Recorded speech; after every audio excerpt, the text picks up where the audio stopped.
والله أنبتكم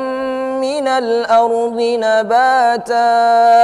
ثم يعيدكم فيها ويخرجكم إخراجا والله جعل لكم الأرض بساطا لتسلكوا منها سبلا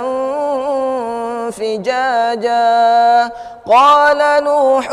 رب إنهم عصوني واتبعوا من لم يزده ماله وولده إلا خسارا ومكروا مكرا كبارا وقالوا لا تذرن آلهتكم ولا تذرن ودا ولا سواعا